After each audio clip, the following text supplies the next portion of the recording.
I'm Jeff Allen Wolf, and this is A World Gone Mad. You know, some days are just incredibly hard to get a podcast episode ready for you, the listener.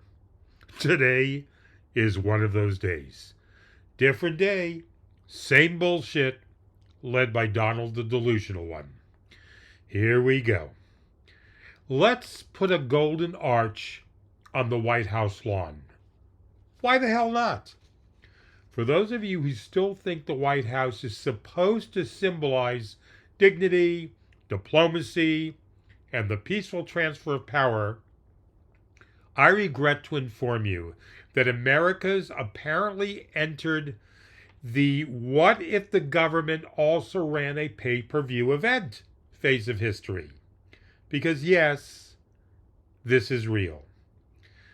Donald Trump's preparing to host a UFC event directly on the south lawn of the White House as part of the America 250 celebration.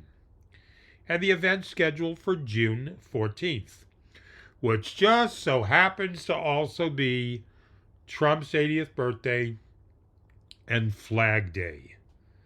Construction crews are already preparing the grounds, and workers are literally building a massive UFC-style entrance arch on White House property, like the nation's most famous address is about to host a heavyweight title fight sponsored by beef jerky and tactical sunglasses. The White House is starting to look less like the center of American democracy and more like the entrance ramp to a Las Vegas fight card, where somebody's about to walk out through smoke machines while distorted guitar music blasts across the South Lawn. Dana White, who's the president of the UFC and one of Trump's longtime allies, is involved. Giant screens are planned. Thousands of seats are expected on the White House lawn itself, while huge surrounding crowds could gather near the ellipse area. Now look, before UFC fans start typing angry comments in all caps to me, this isn't about whether UFC's popular. Obviously it is.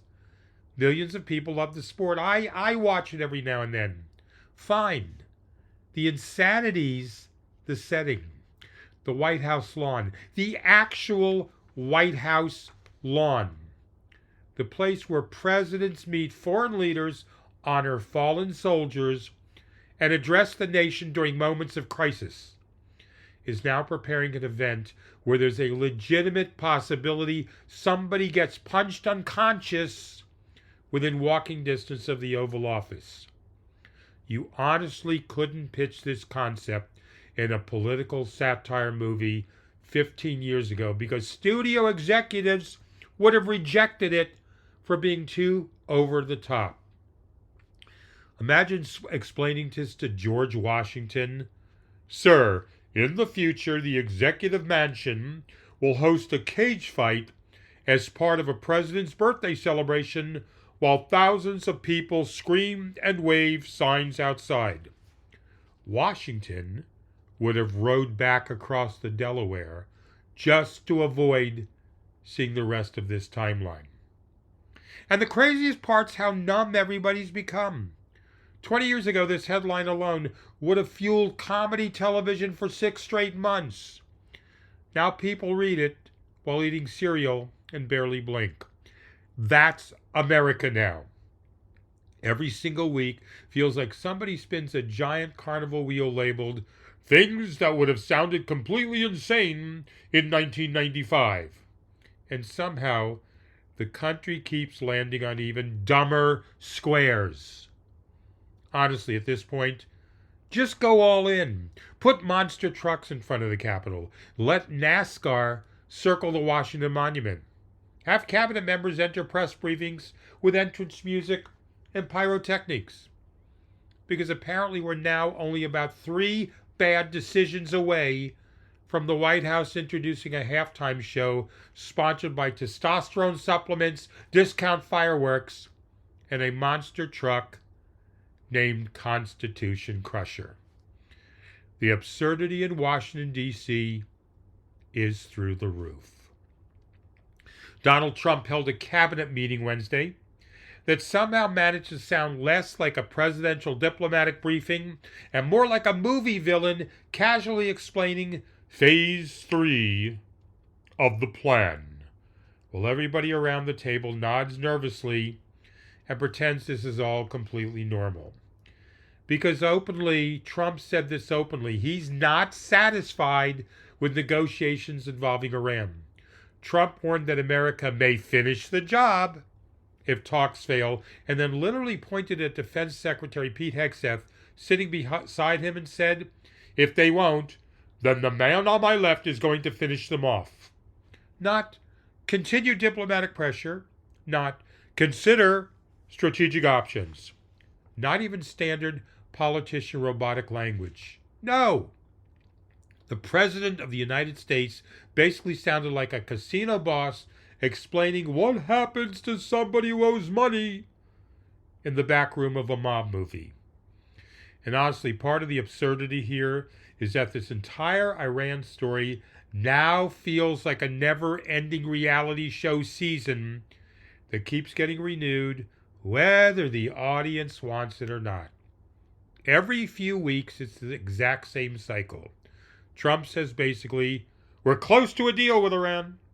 We're not satisfied. Maybe military action. Talks are going well. They better cooperate. We may have to finish the job. It's diplomatic whiplash mixed with nuclear tension, and the entire world's basically trapped binge-watching it in real time. And the craziest part is that Trump said all this while openly bragging that he doesn't care how the conflict affects the midterm elections, because Republicans just won big primary victories Tuesday night. Think about how surreal that sentence is for a second. America's discussing possible military escalation again with Iran, and Trump's framing it like momentum coming out of a playoff game. Look what happened last night. What is this now? Nuclear brinkmanship sponsored by election analytics? And here's what makes this story even more dangerous underneath the absurdity. Trump clearly believes Tuesday's primary victories validated his harder line approach on Iran. That's the real takeaway here. He's looking at those Republican wins, interpreting them as political permission to escalate further if negotiations collapse. That matters because Iran negotiations aren't some cable news food fight where everybody screams for 6 hours and then goes home. We're talking about nuclear tensions, military escalation, oil markets, global alliances, possible retaliation, American troops in the region, and the possibility of another massive Middle East conflict spiraling outward in ways nobody can fully control once the first domino falls. But politically, Trump's calculation seems brutally simple. Republican voters still reward strength, confrontation, and aggressive posture. So from Trump's perspective, why back down now?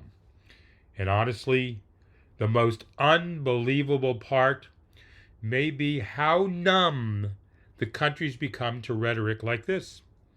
A president casually saying another country might get finished off should probably dominate national conversation for weeks. 20 years ago, that statement alone would have triggered wall-to-wall media panic, emergency diplomatic analysis, congressional hearings, and 5 straight nights of cable news graphics with exploding maps and terrifying theme music. Now half the country hears it while reheating leftovers and barely looks up from their phones. That's America in 2026. We've somehow reached the point where potential military escalation with Iran gets processed with roughly the same emotional reaction people used to reserve for finding out their streaming service raised prices by $2. What just happened Tuesday night in Texas is politically enormous. And honestly, Republicans may have just detonated a political grenade inside their own house while cheering and waving Trump flags. Donald Trump endorsed Texas Attorney General Ken Paxton, and Paxton absolutely steamrolled longtime Republican Senator John Cornyn in the Republican runoff. Not edged him out, not squeaked by, flattened him, landslide, which means the old establishment Republican Party in Texas just got dragged behind a pickup truck by the MAGA movement in broad daylight. And now Paxton heads into November against Democratic James Tallarico in what suddenly may become one of the most dangerous Senate races Republicans have faced in years. Because here's the part that's almost darkly hilarious. Republicans spent years treating Texas like Fort Knox, untouchable, safe, permanent Republican territory, the political equivalent of leaving your front door unlocked because you're convinced nobody would ever dare walk into the neighborhood. And now they may have nominated the exact candidate capable of turning Texas into a full-scale political nightmare. Because Ken Paxton isn't some clean-cut, universally loved Republican candidate. This is a man who spent years swimming through investigations, impeachment proceedings, corruption accusations, ethics scandals, legal controversies, and enough political baggage to require a separate cargo plane. Republican primary voters may absolutely love that fight everything energy. But general election voters are different. Suburban voters are different. Independent voters are different. Exhausted swing voters are different. And Democrats know it. That's why this race suddenly matters to the entire country. Because multiple polls already showed Democrat James Tallarico either tied with Paxton or outright ahead of him among broader general election voters. Think about how insane that sentence would have sounded just a few years ago. Democrats seriously competing for the Senate seat in Texas after Republicans just finished celebrating one of the biggest MAGA primary victories in the country. That's the twist ending. Trump's endorsement machine still looks unbelievably powerful inside Republican primaries. Absolutely dominant. But Republicans may now be running headfirst into the exact same problem they keep creating for themselves over and over again. Candidates who are perfect for the Republican base, but increasingly radioactive to everyone outside it. And if Democrats flip Texas, this isn't about some abstract future implication story. The ramifications hit immediately. Democrats would likely take control of the United States Senate right now if they flip Texas. The entire balance of power in Washington shifts overnight because Republicans may have sacrificed electability for ideological loyalty in a state they arrogantly assumed they could never lose. And honestly, the craziest part is the symbolism of it all. Republicans may have just taken one of the safest Republican states in America, turned it into a live episode of political Russian roulette. Because Donald Trump backed the loudest, most controversial candidate in the room, and the Republican base screamed, "Fantastic idea! What could possibly go wrong?" And here's the part that makes this even bigger. If Democrats take control, Senate control in Texas, because Republicans lost Texas, suddenly Donald Trump's entire governing future changes with it. Judicial confirmations become harder. Cabinet confirmations become harder. Investigations intensify. Democratic committee power expands overnight. Can you say impeachment, Donald? The Trump administration announced Friday that it's making another major move to make it harder, and in some cases potentially impossible, for immigrants to become permanent legal residents of the United States. And honestly, at this point, trying to legally immigrate to America is starting to sound less like applying for residency and more like trying to survive an escape room designed by people who think compassion is a communist plot. Because every few weeks now, there's another policy shift in immigration, another restriction, another layer of paperwork, another new requirement, another bureaucratic obstacle course, dropped in front of people who are literally trying to follow the legal process everybody keeps screaming they should follow. And that's the part that gets lost in the political shouting match. These aren't people sneaking through the desert in the middle of the night. A lot of these are legal applicants trying to become lawful permanent citizens through the official immigration system. Families, workers, spouses, people already living in the country, people already following the rules. And the rules keep changing in the middle of the game, like America's immigration system is now hosted by a casino magician yelling, new requirement, start over. And politically, this is exactly where Trump wants the conversation. Because the administration clearly believes immigration crackdowns still energize the Republican base, especially after years of border chaos, asylum fights, migrant surges, and non-stop political warfare over immigration policy. From Trump's perspective, tougher immigration rules equal political strength. Simple as that. But the absurdity is becoming impossible to ignore.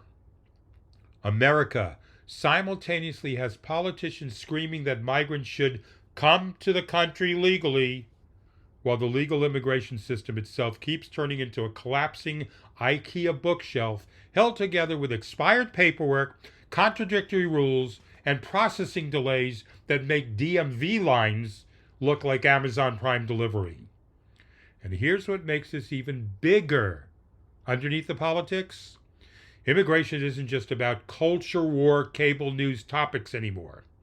It directly affects the labor force, healthcare staffing, technology sectors, agriculture, universities, housing demand, demographics, and long-term economic growth. Entire industries depend on immigrant labor, while politicians campaign against the very systems those industries rely on to function. So now America is sending two completely contradictory messages to the world at the exact same time. Please help keep major sectors of our economy running, while also saying, good luck navigating the administrative labyrinth we built out of paperwork, legal ambiguity, and political rage. And honestly, the craziest part may be how normalized all this has become. Every new immigration restriction now lands with the same exhausted public reaction as another software update nobody asked for. People barely react anymore. The country's become so numb to constant escalation that major immigration policy shifts now get processed somewhere between celebrity gossip and weather alerts. That's America now.